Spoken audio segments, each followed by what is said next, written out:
This is Meredith for Real, the Curious Introvert, and I'm Meredith. Here, we explore the taboo questions people think but don't ask out loud. Questions that need nuanced answers unavailable even to Google. My mission, and yours if you choose to accept it, is to inspire curiosity within yourself and the world around you. Each episode is different, so bring your ADD and your earbuds and have a look around. Today's episode is a question often whispered by other people but rarely actually investigated. Why do people stay in abusive relationships? I felt strongly that in order to discuss this with the proper amount of perspective, we needed to paint pictures of what abuse can look like and how people end up there. So the first 15 minutes or so cover that, and then we get into the reasons that people don't leave. If you end up liking this episode and, digging Melissa's very calming vibe, you'll also like the one with her about the importance of boundaries and self-care within a relationship. It's all the way back to episode 15. All right, friends, keep it curious.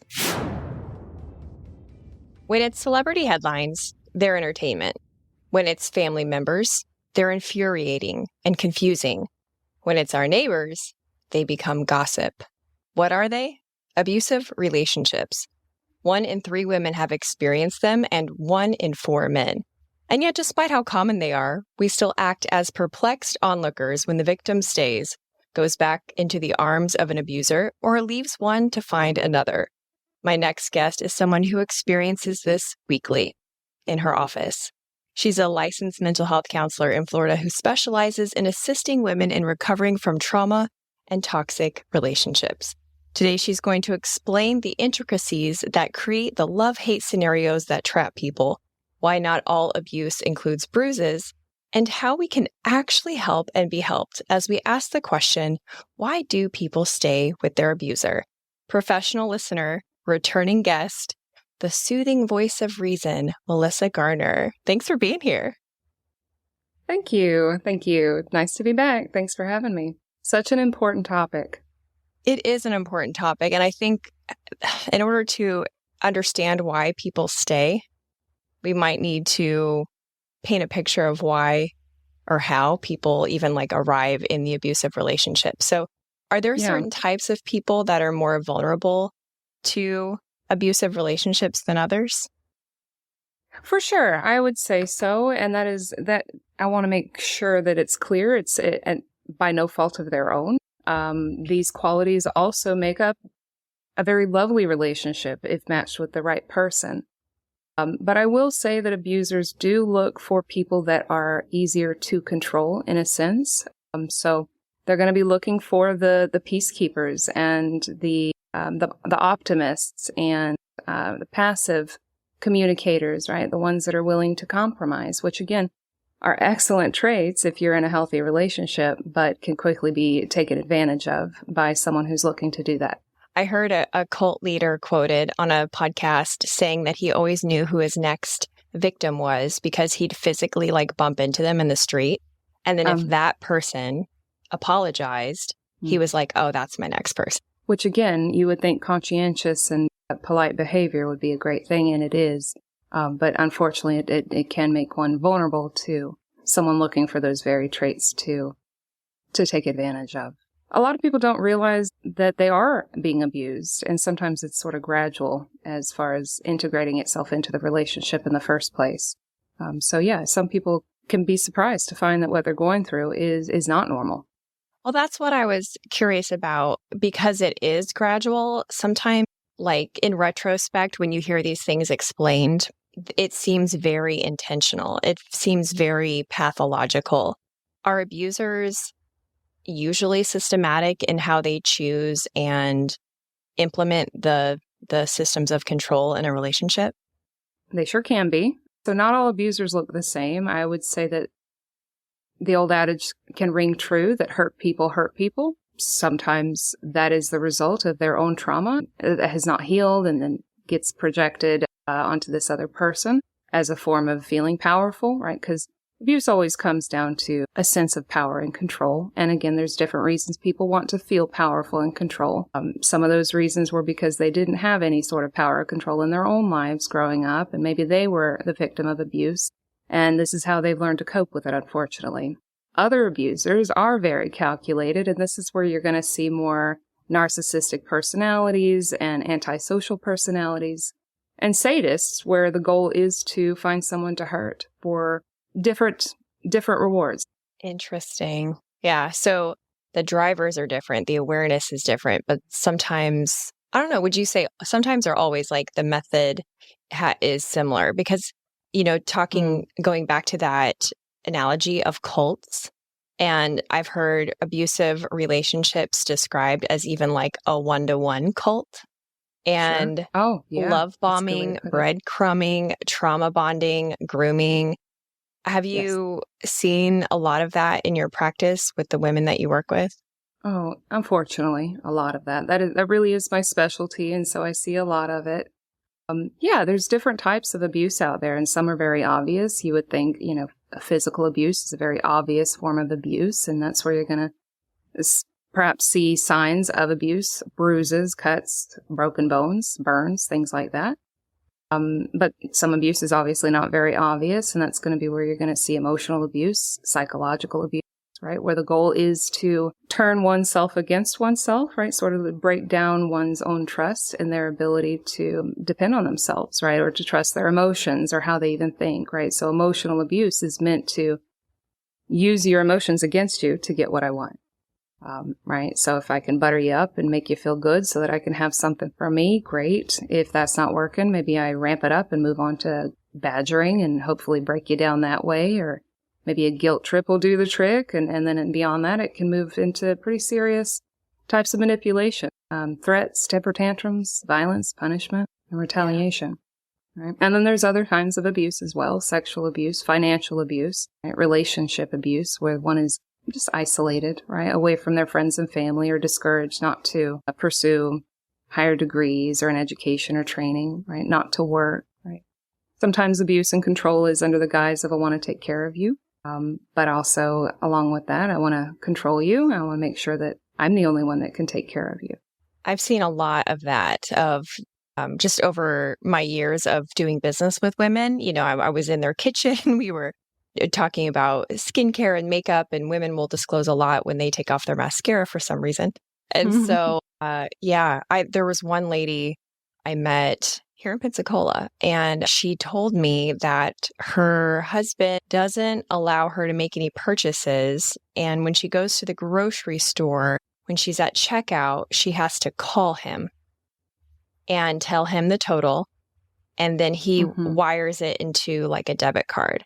She was, a character. And so I kind of took it with a grain of salt. But then one day at Publix, no lie, I happened to be behind her in line at the checkout, and I saw it. And it's just wild, because I don't think people understand the scope of like financial abuse and what that looks like. And it does masquerade as caretaking, like people who have said, oh, he doesn't want me to work. He just wants me to pursue my passions or stay at home with the kids. And it's like that sentence alone can be quite innocent, but it also can be a sign of financial control. Yes. And a big giveaway would be as if this person wants to go do something to better themselves, right? So nothing wrong with wanting to stay home with the kids and take care of things or be taken care of. It would just matter, of course, at what cost, right? So if I'm going to be taken care of, does that mean I have to put up with a lot of abuse? And so if that's the case, then it's obviously not a deal. So again, the telltale sign of whether this is a controlling and abusive situation is if the individual who wants to pursue their individual freedoms is somehow criticized, ridiculed, or prevented in some way from doing that very thing, then we've got a problem, right? Because we don't want to necessarily blame anybody for wanting to be extra generous. But again, both parties would need to be on board with that, and not just one calling the shots.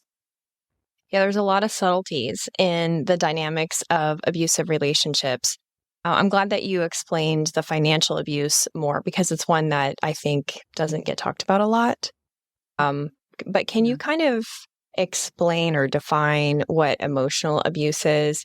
because it's one that can be extremely damaging. As you said earlier, it's like you don't even trust yourself anymore because your judgment has been outsourced for so long that you have, just learned to depend on this other person for all of your thoughts, for your critical thinking. And in an abusive relationship, that is systematically done, right? You can't trust yourself. You have to trust me. So again, whether that's overtly said or implied through actions over time, the message is clear that the abuser knows best and they should be in control. The result would be ultimately walking on eggshells, right? Because emotional abuse, it can be screaming, yelling, calling names, ridiculing, constantly criticizing, right? We got to be open to feedback, but this would be constant criticism. Everything you do is wrong. And then we can get into threats and isolation and right. So emotional abuse is meant to attack a person's trust in themselves, their self-esteem. And again, that it eventually is effective. So I think a lot of people try to not let it get to them. That's sometimes a little barrier. Right? I'm not going to let it get to me, or I don't let it bother me, or it doesn't hurt anymore, which of course, right. When something that's meant to be painful doesn't hurt anymore, it doesn't mean it's not causing harm. It just means that we might be numb to it. So emotional abuse is a very sneaky type of abuse, but has incredible and profound effects on a person's self-esteem and their ability to trust themselves, which is, of course, very difficult when it comes to deciding what to do about the relationship itself. Right? The gaslighting becomes their own language. I can't really trust myself. I'm too sensitive, right? I need to grow a backbone, right? These are a lot of the gaslighting, the minimization thoughts that were fed in an abusive relationship where my feelings they don't matter, or I'm just too sensitive and I need to get over it, right? As opposed to this is a problematic environment and I'm not safe. Wow, those are really good examples. I've seen emotional abuse where the compassion is leveraged. So like the person was saying to this woman, he was like disclosing all these personal, emotional secrets. He kind of created like a bond that way, like I'm so broken and you're the only one that can heal me. And if you basically don't do what I say, I might hurt myself. Who knows what I'll do? Yes, who knows what would happen to me? And so that's like a real sneaky way that I've seen it show up too, because it wasn't in that case as overt as put downs. It was actually putting that person was putting himself down in order to adhere his wife to him. Sort of feigned helplessness, victimization, right, for the purpose of seeking out that kind of trauma bond, right? I need you to take care of me, right? I need someone to keep me in line, right? You help me be a better person, right? And so very much that's like music to some people's ears, right? I want to be helpful. I want to make a difference. Maybe I can love them into changing. And of course, if they're validating that, I need you to love me into changing, well, then you got a perfect recipe for this to continue on to a pretty destructive level. Yeah, and then they're not incentivized to actually be better, because then you'd be like, oh, my work here is done. Well, absolutely. And that's how a lot of people end up in sort of the abuse cycle, right? Which can gradually integrate itself. It can start off very minimally, but gradually get worse over time because of both people being involved in that cycle, right? One person to essentially struggle with, let's just say we all deal with emotion and stress. That's part of being human. But let's just say an abuser may not have a great deal of emotional regulation skills. And so when that abuse shows up in the relationship, whatever kind of abuse that might be, let's just say some sort of an outburst or violent action, right? Obviously, there's going to create some damage. Some distrust happens in the relationship. And that's usually, we're going to see distance, withdrawal, right? The hurt party is going to withdraw generally, or the abuser may hurt and then pull away as well as part of the abuse itself, right? It's your fault I have to treat you this way, right? So I'm going to now neglect you to add to that. Right. So that in that distance, of course, I'd say that the hurt party has generally the most power in these moments, right? Because they are hurt a lot of the time in that distance. Sometimes the abuser will eventually come back to close that distance with apologies and eyes are wide open to insight, right? And so suddenly we might get all these grand gestures and some love bombing, and I see the light and I'll never do that again. And right, lots of promises. And again, music to someone's ears who really looks forward to change, who only wants things to get better. And then things do get better for a little while. And that's we maybe see that honeymoon period for some time. This is when maybe some loved ones, family members, friends, they don't understand the reunification during this time.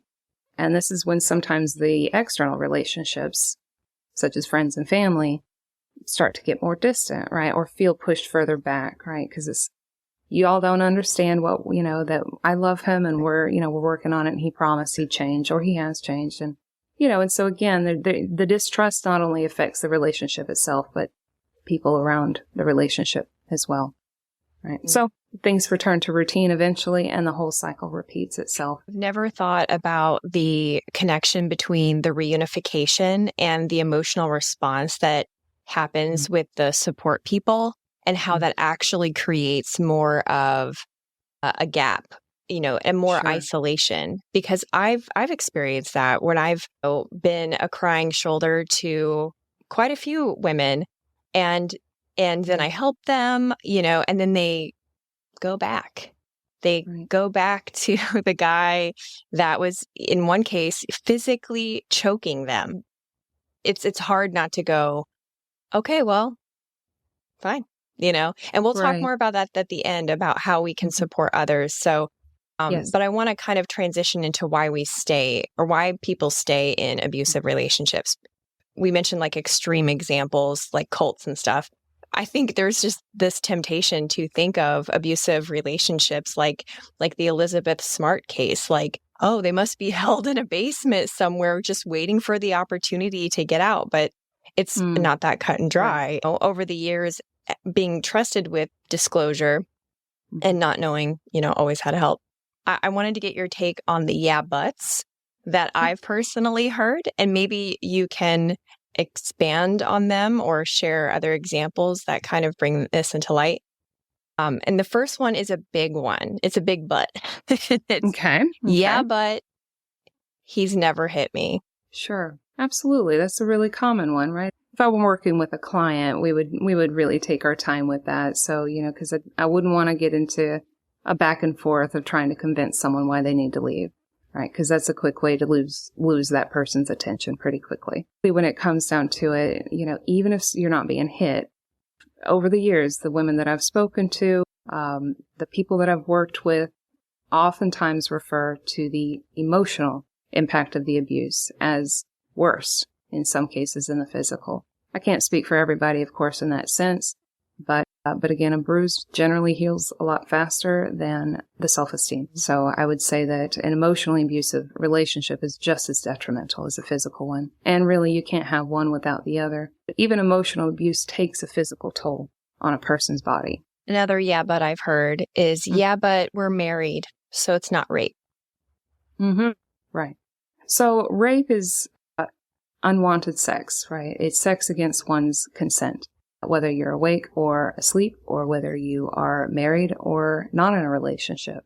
Sexual abuse is any unwanted touch, right? Even if one has changed their mind, even if one is married, right? So everyone has the right to say no, and everyone has the right to what happens to their body, even in marriage. But yes, that's true. Yeah, but if I tell someone, it'll ruin his life. I would just speak to the fact that that's part of the abuse cycle itself, is sort of the protecting the abuser of the negative consequences of their abusive behavior. I would encourage people to let the pieces fall where they may, that the abuser will deal with the consequences of their own behavior, and that by speaking up or reporting it, that the person is taking care of themselves. You see that a lot in military families, because a report of the abuser has an impact on the abuser's career.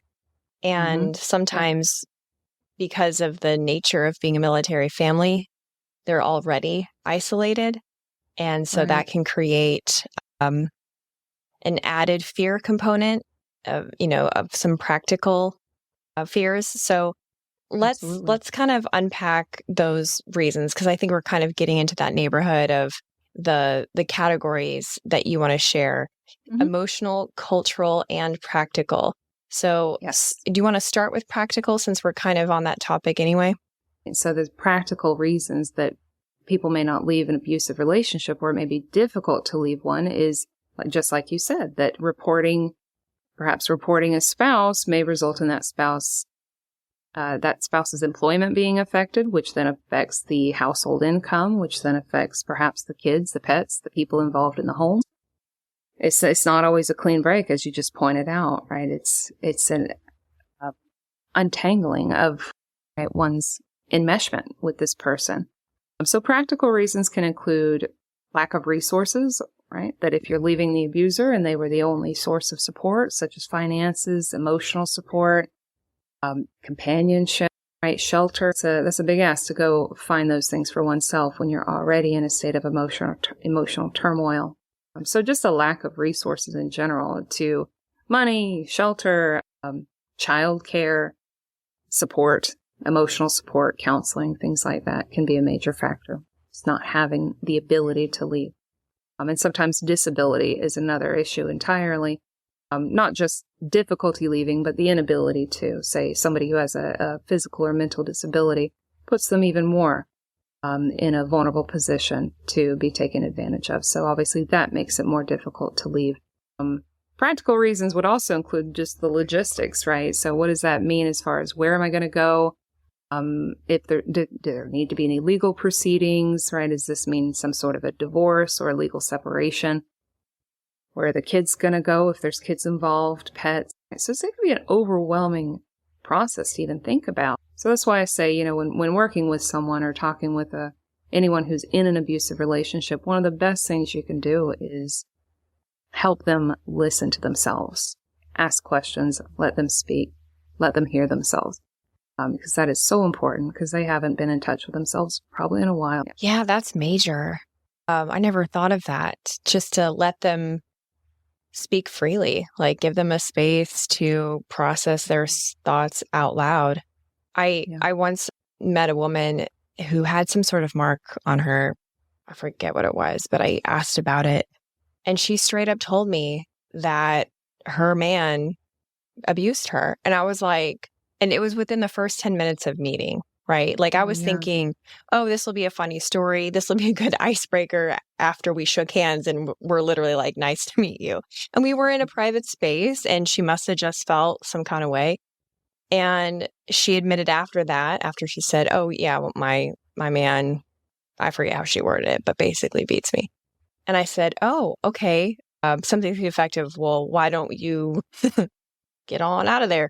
And she admitted that, well, he pays the bills and takes care of my kids. He never lifts a hand to my kids and pays the bills. And I don't have a lot of options because I do have so many little ones. And so in your experience with your practice, do you find that people who are facing practical barriers to leaving their abuser are more aware of the abuse than those who are not leaving for the other reasons?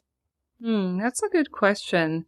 Yeah, I'd say that if they've reached the point they're considering the practical barriers of leaving, then they may have already moved through some of the emotional. I've heard of many, many stories just like that, right? That the utility of the relationship in a way offsets the abuse that they're experiencing.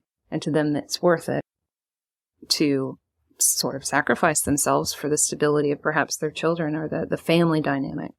Yeah. Or I think that perfectly illustrates the cross-section of psychological and physical abuse, because if you recognize the abuse and yet still accept it from a psychological standpoint, that, as you said, the utility of it, the payoff, then you are, right where that abuser needs you to be for their own, benefit. Another thought process after people have moved through that emotional piece can sometimes be like the impact on the community. Like you've been gaslit for so long, and then you finally realize, oh, this is not right. But then you work through the practical, but then you've got this like well, what will my parents think? Or can you speak to Right. the cultural nuance of what keeps people in abusive relationships? Absolutely, right. So if we grew up around abuse and toxicity, we may just think that's just normal. That's how relationships work, right? So, I'll hear that, right? Where people may normalize, well, we scream and we yell and we call each other names, but, that's just what we do in our household. So normalization through family of origin or gradually integrates itself into the relationship itself, sort of like we were talking earlier, maybe just little things in the beginning and gradually get worse over time. Society, right? Friend groups, right? Don't want to upset the friend group dynamic. I can't tell you how many adults I've spoken to who, and kids, teens who have validated, I wish my parents had split up. Just Oh, living in that really? kind of, I wish they had split up, or I wish they had Oh, wow. separated earlier.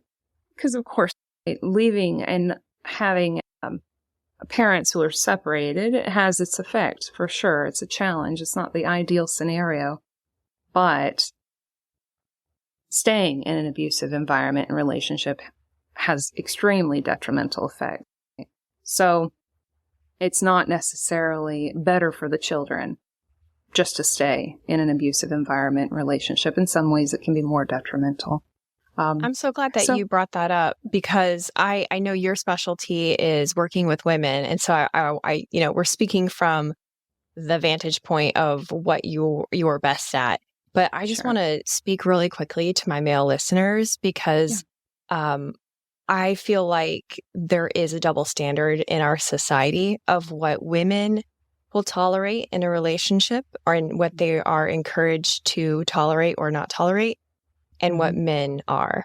And I Yes. just want the men out there to know that it is not cute when she is crazy.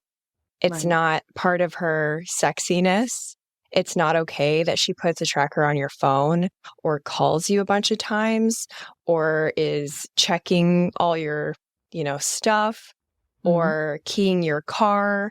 No. Yeah, maybe the Right. makeup sex is really great afterwards, but just if you're listening out there and you're a guy, I just want you to know that if you leave at a relationship like that, that doesn't make you a bad man, doesn't make you a bad father, doesn't make you, from a broken home.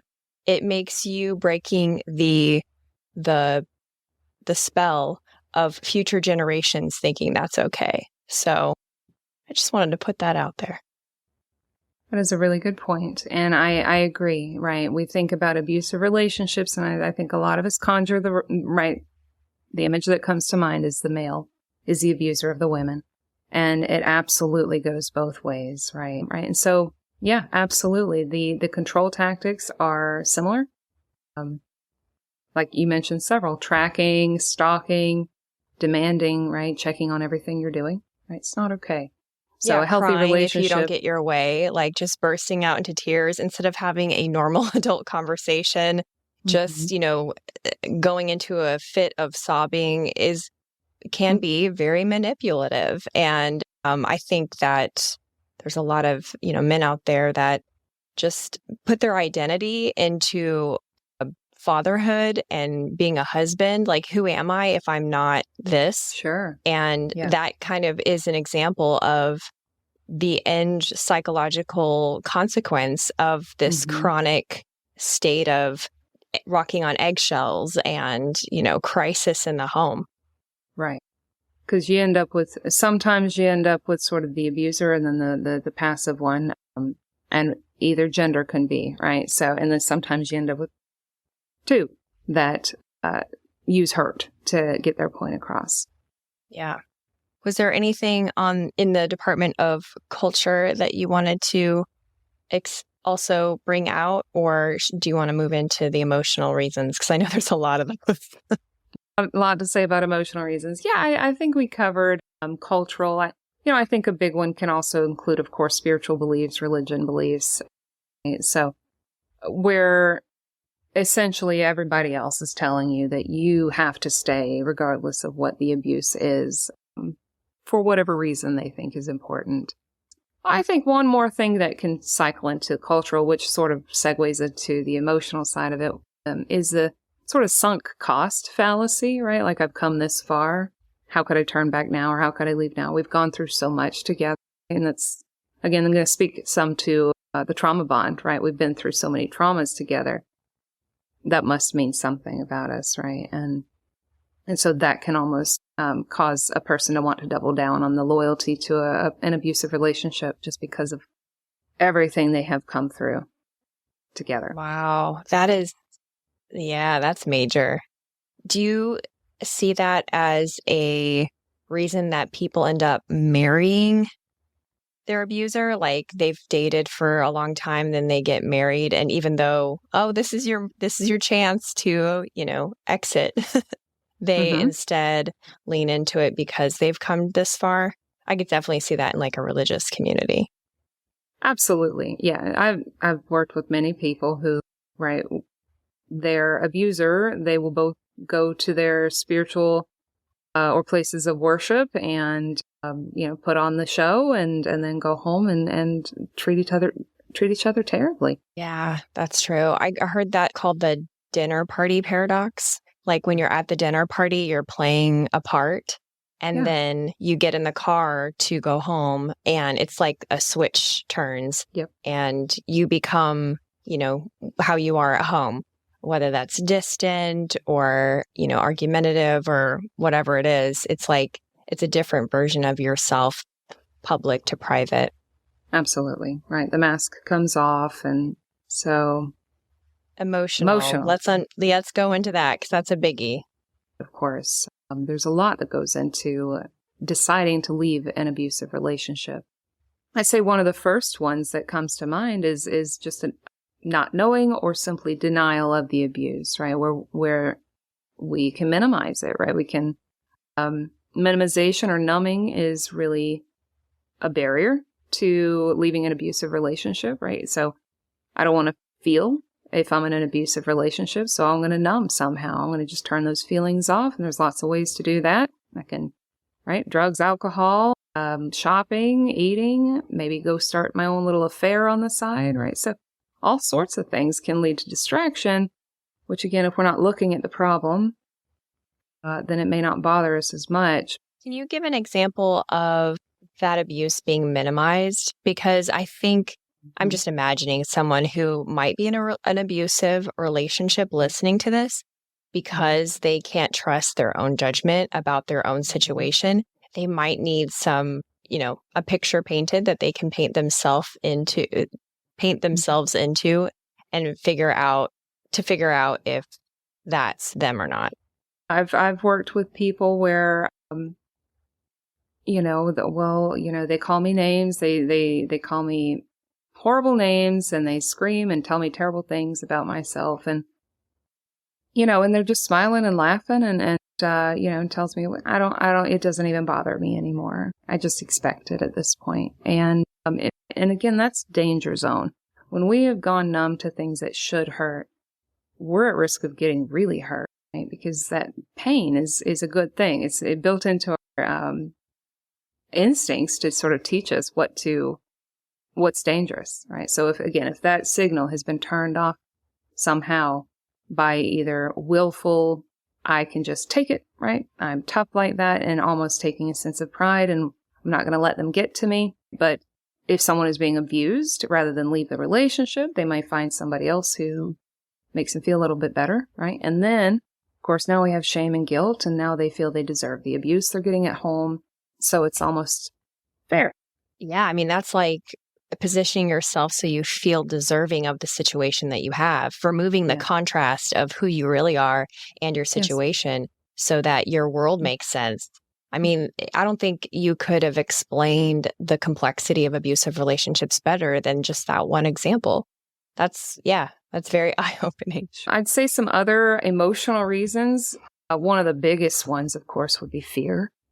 Fear shows up in a lot of ways when thinking about leaving a relationship. Fear of being alone, fear, again, in an emotional sense and in a practical sense, right? Who am I going to spend time with, talk to, who's going to make me feel less lonely, or who's going to help me take care of these kids, who's going to help me pay these bills, right?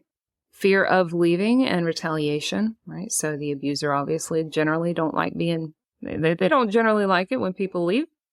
So, again, retaliation is a risk. And so there's fear of that, fear of how it's going to affect everybody else around them. Yeah, I could see that. Just even the fear of, am I capable? Depending on how long that person has been with their abuser. Like in the case of grooming, in researching before our discussion, I was listening to all different kinds of examples because you kind of just don't know what you don't know, right?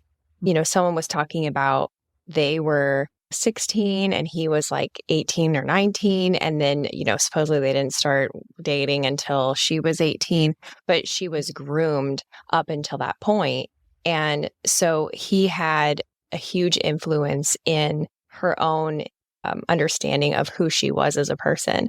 Sure. And that dependency was still created in those early years so that when she did, become of age, it was like he customized her to his liking, and Right. she couldn't have any other way of seeing herself outside of that relationship because it had been so overshadowing for so long. Exactly. And had a part to play in her development, even as far as growing into an adult, who she is. Yeah. Absolutely. Yeah. Anything else under emotional? Sure. Yep. I'd say guilt is a major player here. Right? Guilt. Oh, right. Guilt's a big one.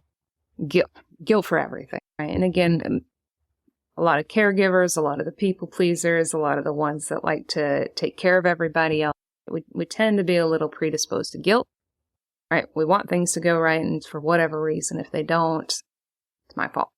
So, of course, that excessive sense of responsibility is going to lead someone to feel guilty all the time, whether something's within their responsibility or not. And so guilt can play a major role as far as I'd feel guilty for upsetting the person that's been abusing me. I don't want to upset them. I feel bad for them, right? I don't want to add to their stress, right? So we might have a lot of empathy and love for this person, and which then translates into guilt for upsetting them in some way. Obviously, guilt for if there's kids involved, right? And how that's going to affect the children if I leave. So guilt's a really big one. And that ties into shame as well, right? So guilt, I don't want to do anything wrong or upset anybody, and then shame is really a characterization of oneself. Like, I'm a bad person. I'm a failure in some way, right? Or I should have left sooner. I didn't. So this is my lot in life now, right? I've missed the boat. Right? So there could be a lot of shame and embarrassment, right? Or we've split up, right? And then going from that picture perfect family, right, of the, what did you call it? The dinner? The dinner party paradox. The dinner party paradox, right? To go from this picture perfect to suddenly, I'm leaving this person, right? There's a lot of it, a lot to fill in there, right? And so, and I know that a person leaving a relationship is going to feel a lot of pressure to explain this to everybody, and a great deal of fear of not being understood by the people around them. That, what do you mean? I thought things were perfect. Yeah. Or worse, oh, you didn't see that coming? Didn't you see the red flags? Right. I think it's Dr. Ramini, something like that. She has a YouTube channel a lot about narcissism, but she talks about how she's on an anti-red flag campaign at the moment. And when I heard that, I was like, well, why would you not want to tell people like what the red flags of an abusive relationship are? Like, most of the websites that I've been to that are helpful in that way, in fact, have a bullet list of red flags.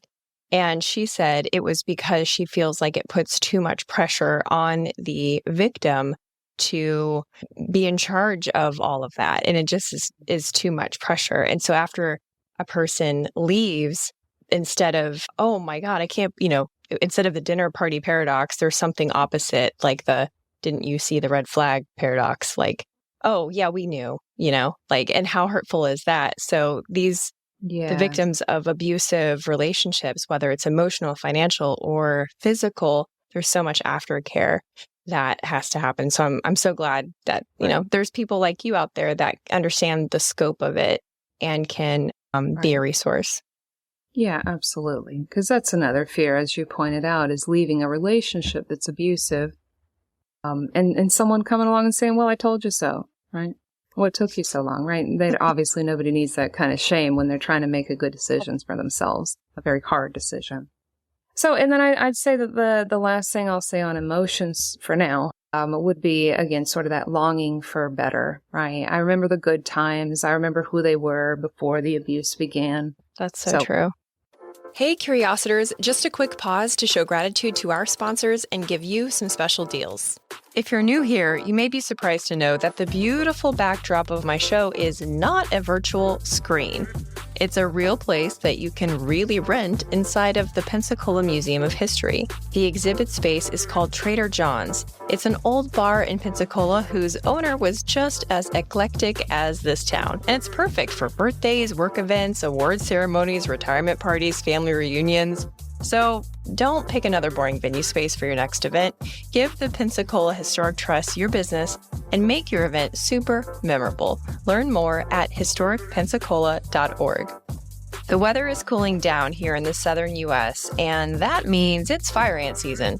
For those of you not from the South, fire ants are about as pleasant as they sound, and their bites pus up into an itchy red mess that takes forever to heal. I recommend Insect for pest management because I've been using their mosquito service since 2019, and I love that their work is guaranteed. If you're in the Florida Panhandle or the Gulf Coast of Alabama, give Insect a call. It's ensec.net. Now back to the show. Remember to stay till the end where I give you a sneak peek of next week's episode. Well, let's talk about how to get out. Because I heard another statistic about that time frame of getting out can be very dicey, and that a very large percentage, I think it was 70% of women who are killed by their abuser, that it is during that time frame of leaving the abuser. And so I think I say that, not to discourage people from leaving, but to have a plan, and both a practical and an emotional one. So maybe since we're kind of in the neighborhood of emotions, let's start there. How do you recommend someone who is processing the guilt, shame, identity loss, grieving what the relationship was? They're grieving the death of a relationship, and I don't think that's something to be ignored. How do you suggest someone process that cluster of emotions in order to move into the practical steps that they need to leave safely? Well, I'd say first and foremost to reach out to someone, right? And if friends and family feel distant because of the isolation, because of the nature of the relationship and how that's caused some tension, to seek out counseling, right? That's what we're here for. We're non-biased, right? We're here to help. We're here to sit with you until you work through what you need to do, right? So, and a good counselor is not going to pressure you, nor guilt you, nor shame you into making a decision right now, right? So I would say that reaching out to support. I would also encourage someone to, as far as the emotional aspect, to work on getting in touch with their emotions. Again, with this kind of a relationship, it's always about the abuser and how do they feel, right? Watching their mood, mitigating their blow-ups, mitigating the abuse, right? So walking on the eggshells. The sight is always on how do they feel? Let's make sure that they're okay or calm. And we lose total sight of how do I feel? What do I want? Who am I? Right? So I would say spend some time journaling about those things. Who am I? What do I want? How do I feel? Right? And that can be a painful process. There may be some painful emotions. So what I would also encourage is extra self-care, right? Spending the time, the energy, the resources, whatever it is to take care of your mind and your body. And again, not doing that alone. As far as creating a safety plan, like you mentioned, absolutely. If the abuser has a propensity for killing, then that is going to be something it's going to be a dangerous time to leave, right? So to really put together a safety plan, people can use incognito tabs to search out resources, right? Delete your history, right? Because again, sometimes control and abuse involves stalking what you've been doing, looking at your computer tabs. Really great resources to reach out to as far as creating a safety plan would be the hotline.org. And the phone number for the actual hotline for abuse is 800-799-SAFE. But the hotline.org has many resources that someone can find as far as how to create a safety plan, how to get in touch with advocates, how to get in touch with local resources. So yeah, I'd say that the first steps would be in creating that safety plan is figuring out who your safety team is going to be. Right? Who's on who your should side? be on the safety team? So it'd be the counselors talk to you. They can speak to victim advocates in the local community. Go to hotline.org and speak to advocates there. So people who are ready and willing to help. That can also include, just depending on the area, right? It can include state or government resources, agencies set up for victim advocacy. I have become concerned about families that are more and more using, oh God, what is it called? It's the apps. Apple has one built in where you track each other. The tracking? Mm-hmm. Yes. Yeah. Like Life 360 and Life 360 and stuff like that. I'm like, y'all, this is a terrible idea. You're doing this. But, it's under the premise of safety, which in a healthy relationship, I'm sure that's fine. Yes. But, how can somebody who is in an abusive situation kind of mitigate these tracking devices? If you shut it off, they literally get a notification. And sometimes these tracking apps have been downloaded without the person's knowledge, or there's a literal, this is old. This was like 10 years ago that one of the local organizations in Pensacola was telling me that sometimes there are literal trackers physically magnetized underneath the vehicle of the person that they're being stalked by. Right. So they had like a service where you could bring your car to them and then they would search it and they would search your phone. But not everyone has that. So how are they supposed to reduce how much they're being watched without alerting their abuser and potentially escalating the abuse? Right. That is the scary part. As far as tracking and things like that, one wouldn't know, right, if they're being tracked secretly. So I would probably encourage them as, and again, this is all going to sound super easy and simple, which I realize it's not so simple or easy to some people. But, right, survival is tough. And so, to do whatever you can, right? Whether that's borrow somebody else's phone, if you can get out of the home, to go to the library, use their computer, drive straight to the police department and ask what kind of services they can offer. So yeah, if you feel that your stuff, your phone, your car is being tracked, to see what you can do to borrow somebody else's or get in touch with someone else. Or That's take smart. yourself to a safe space. Yeah. Financially, how should they be prepared? Because we talked about financial abuse, which is a major system of control. If that person is restricting your access to funds, certainly you can't pay for counseling or put gas in your car or do anything. You are forced to interact with that person in order to survive in a modern world. Yeah, as much as possible to begin putting money away. If you have any access to money, to start putting that away. And where should they put it? Because I interviewed one lady that put it in a box of oat bran cereal, because she said no one likes oat bran cereal. Okay. So no one would, and it worked. She would stuff money, actual physical bills in the Raisin Bran, I think it was Raisin Bran, cereal box. And that helped her escape, because that was a very severe situation and she had to literally escape from that. Yes. So do they need to go get them a Raisin Bran cereal box or open up a different bank account? What's the best move there? Right. I would encourage them to gradually be putting together a little go bag, which, to keep that somewhere where it's not suspected or to be found, right? Which, is going to be different for each individual. But to be creative, make sure that it's not somewhere that's going to be found. And in that go bag would be stashing money away as you come across it little by little, as well as legal documents, important documents that you want to make sure you have with you that you can't go without, such as your ID, passport, birth certificate, things like that. Change of clothes, right? Any medications you need, and to have all that ready for when it's time to go. And then, of course, once they have left, as soon as possible to go ahead and establish a bank account. Now, if they can do so safely before leaving, I would encourage them to do that. Again, it depends on the safety of the situation. But yeah, I'd be careful about opening accounts too, just because those can come in the mail as far as account statements and welcome letters, that sort of thing. So to be mindful of that. That's a really good point.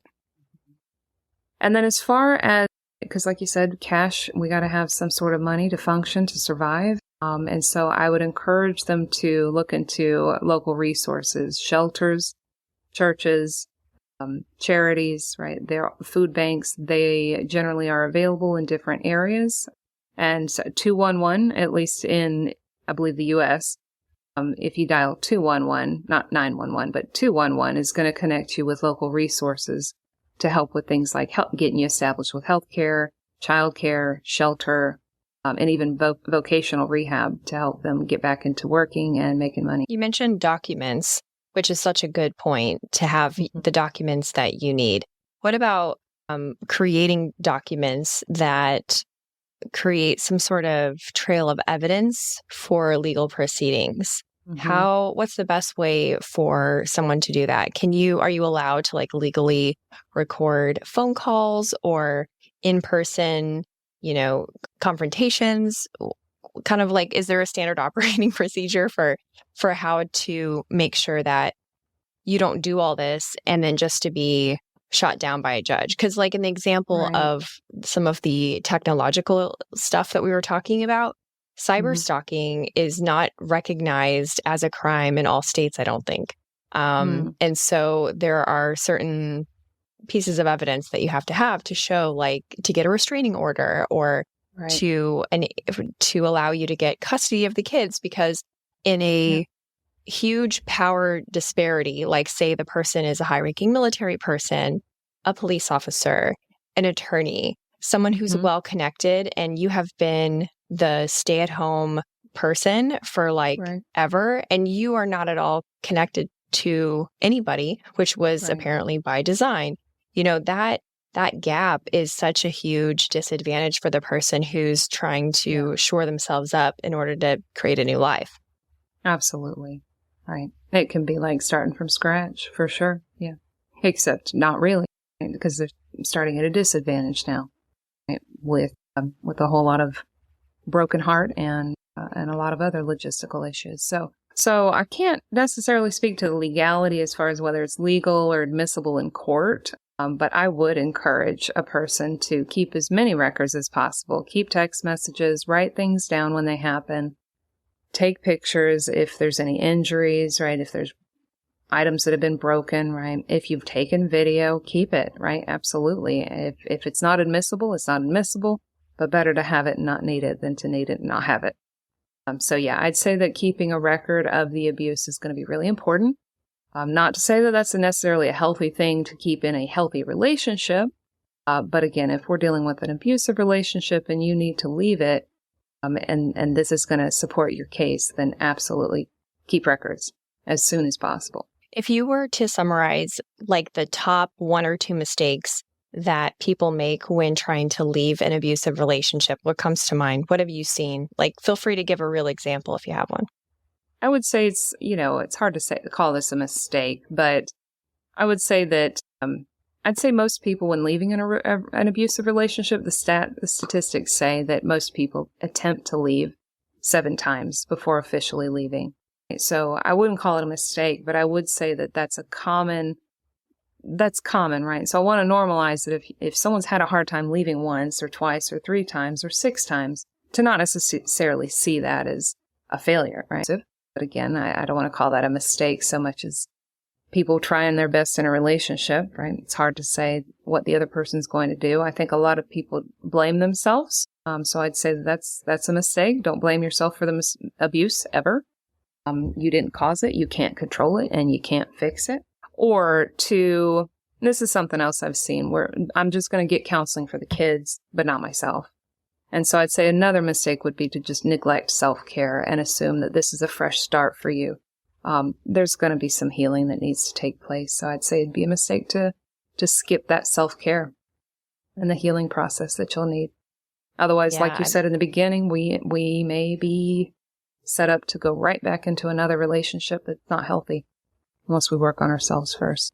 How can we help people who are disclosing to us. I shared that I've had numerous women, for whatever reason, decide that I was the right person to tell.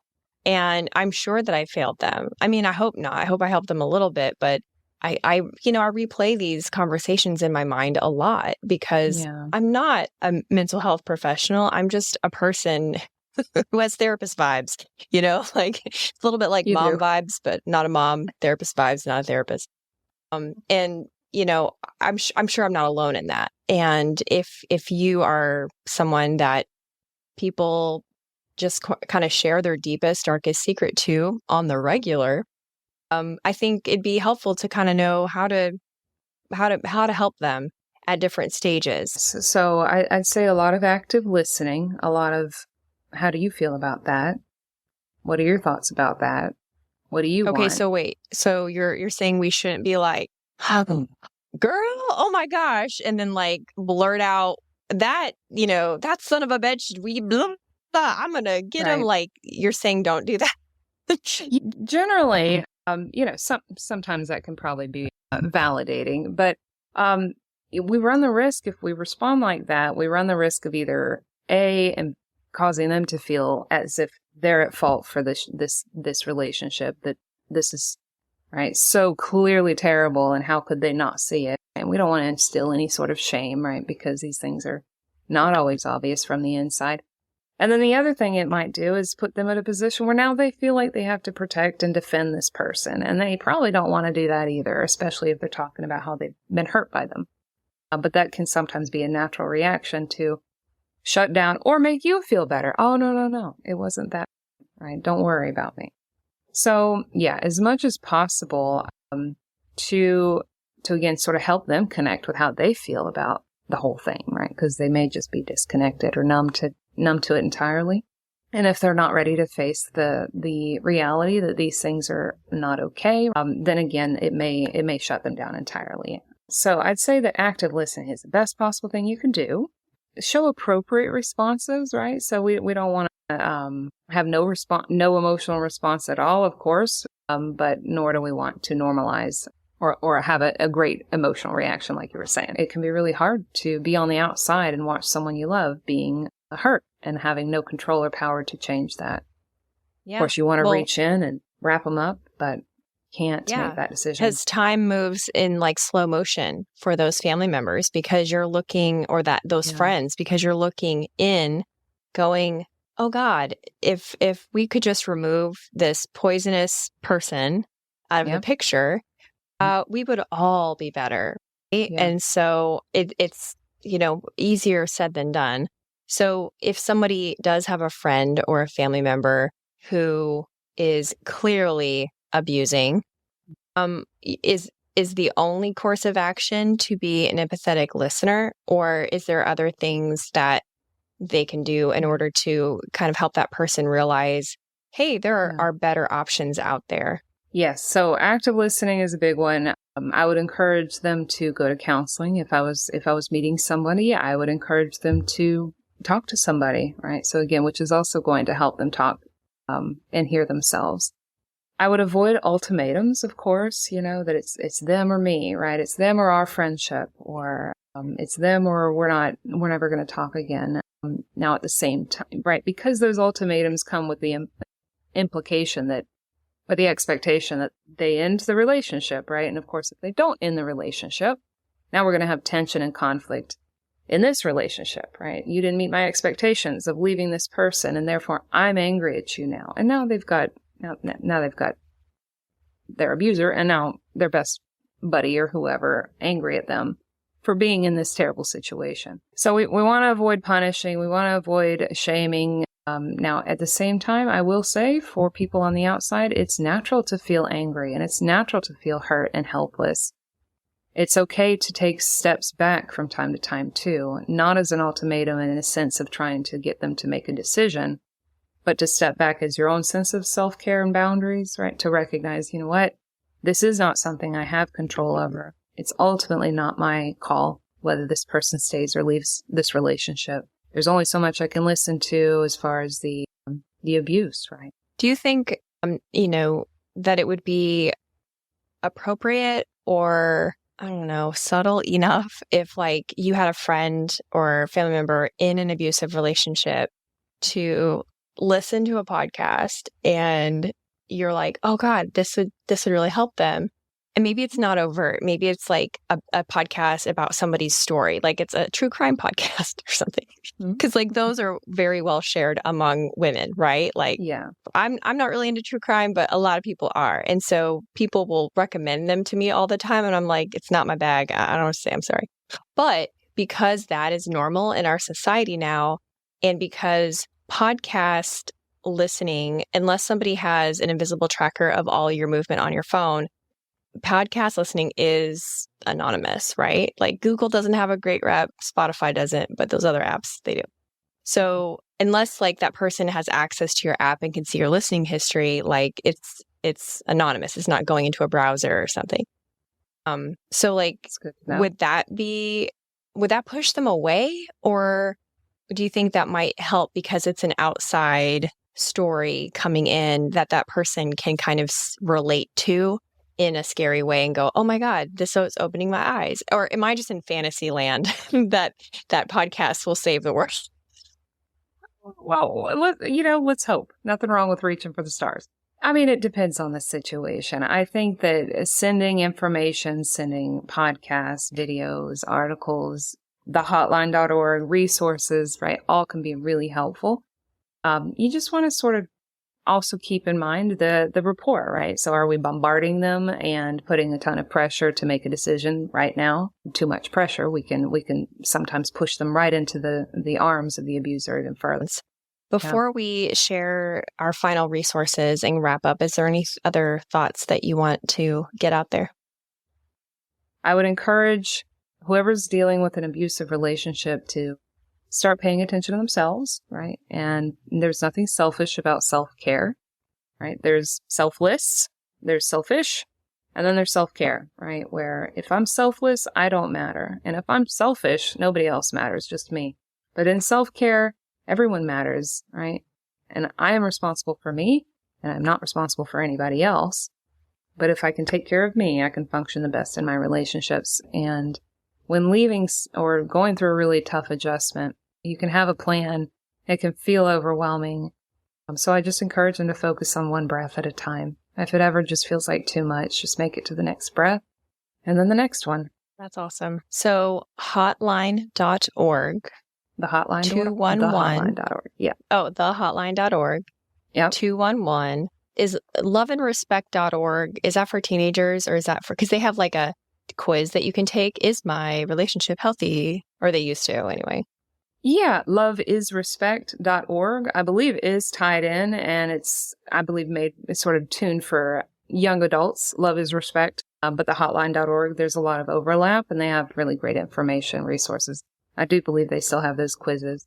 And then the phone number, if you want someone just to talk to or to develop a safety plan together, the 800-799-SAFE. For people who are in the state of Florida, you conduct virtual counseling appointments. Yeah. Are you taking clients? How does that work? Yes. So I am licensed as a mental health counselor here in Florida, and I do virtual sessions only at this point. And I'm working with primarily women at this point. Main specialties include depression, anxiety, trauma, abusive relationships or coming out of abusive environments, and then different forms of anxiety, different anxiety disorders as well. PTSD, phobias, OCD, things like that. And I do take insurance. Right now I am taking TRICARE, United Healthcare, Aetna, and Cigna. I'm hoping to add on to that in the coming year. So yeah, if anybody's interested in working with me, they're welcome to reach out to me. They would submit a application to my website. It's www.self-haven. So it's got a little hyphen in the middle, self-haven.com/private-session. And I'll reach out and we'll go from there. Thank you. This was awesome. This was a lot of fun and such a great topic. Thank you so much.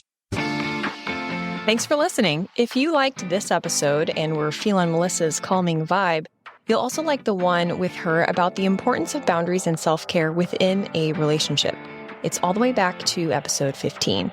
Stay tuned next week for a conversation-style discussion with the son of phenomenon experiencer and previous guest, Chris Bledsoe. It's Ryan Bledsoe, and we discuss the intersection of being Pentecostal and a UFO believer.